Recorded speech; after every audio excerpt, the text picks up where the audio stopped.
भी कुंडली में चंद्रमा और राहु एक साथ मिलेंगे ना, ये मैंने कितने चार्ट्स पे एक्सपीरियंस करा है। ये इंसान को लाइफ में एक ना एक बार पैरानॉर्मल एक्टिविटी ज़रूर महसूस होती है, या तो लेटर एजेस में, डिपेंडिंग अपॉन किसी कौन सी ग्रह की दशा चल रही है।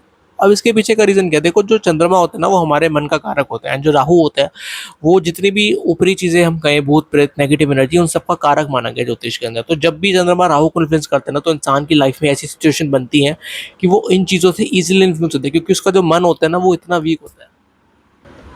एंड सेकंड जो योग मेरे को लगता है, बहुत से चार्ट्स में मैंने देखे, जो कि अगर आपका 8th हाउस है, अगर आपका 8th हाउस का लॉर्ड आपके फर्स्ट हाउस के अंदर आके बैठा है, तो जो 8वां घर होता है ना, वो बेसिकली ये चीज़ों को ट्रेन करता है जो कि अनदर वर्ल्ड की। जितने भी ऐसे लोग जो होते हैं जो कि 8वें घर की पढ़ाई करते हैं, जैसे कि मैं एस्ट्रोलॉजी हो गया, टैरोट हो गया, मिस्टिसिज्म हो गया, वो सारी की सारी चीज़ें आपके 8वें घर से कंट्रोल होती है। तो जब भी आपका 8th हाउस का लॉर्ड फर्स्ट हाउस में जाके बैठेगा, या आपका फर्स्ट हाउस का लॉर्ड 8th हाउस के अंदर जाके बैठेगा, तो भी ऐसी सिचुएशंस बनती है कि इंसान को लाइफ में ये सब चीज़ें फेस करने को मिलती हैं। कि अगर मान लो, मैंने एक केस देखा था, एक लड़की का फर्स्ट हाउस का लॉर्ड 8th हाउस में था, तो जब भी वो रात को सोया करती थी ना, उसको ऐसा लगता था पीछे से उसको कोई आवाज़ मार रहा है। और जब मैंने चेक करी तो उसकी 8th हाउस की दशा ही चल रही थी।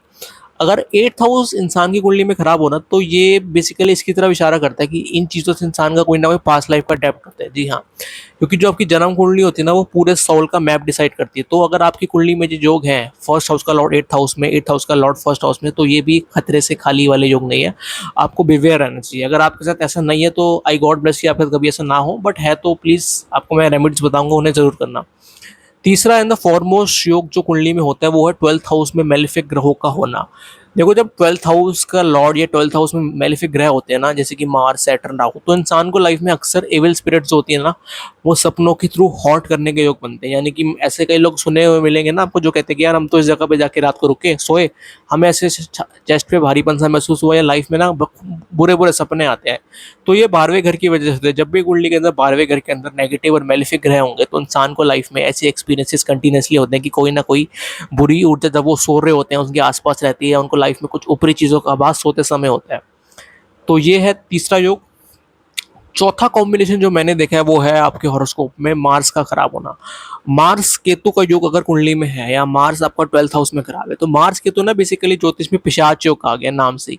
अब पिशाच योग कहने का पीछे ये मतलब नहीं कि पिशाच आपको तंग करेंगे, बट इसके कहने का रीजन ये है कि इंसान का जो, ऐसे इंसान की ना पास्ट लाइफ में अनटाइमली डेथ हुई होती है, जिनकी कुंडली में मंगल केतु का योग होता है, तो ऐसे लोगों को लाइफ में इन चीज़ों से डेंजर रहता है। अगर वो ऐसी चीज़ों के आसपास से निकले, से पुराने खराब नाले हो गए, या ये सब जगह होगी, तो उन लोगों को इससे प्रिकॉशन करना चाहिए। बाकी अगर मैं आप लोगों को रेमेडीज़ की बात करूँ ना, तो इस सबसे पहले आपको अपने मून पे काम करना चाहिए। अगर कुंडली में आपके चंद्रमा अच्छा होगा ना, या स्ट्रांग होगा, तो ऐसी चीज़ें आपको मेंटली इफेक्ट नहीं कर पाएगी। जितने भी लोग ऐसी चीज़ों से परेशान मिलेंगे, उन सबकी कुंडली में आपको चंद्रमा पीड़ित ही मिलेगा। And second and the foremost remedies कि अपने हाथ में एक चांदी का कड़ा जरूर पहनो। चांदी का कड़ा लाल किताब में ही बताया गया। चांदी का कड़ा जब भी आप पहनोगे, तो इन चीज़ों से आपको प्रोटेक्शन लाइफ में देखने को मिलेगी।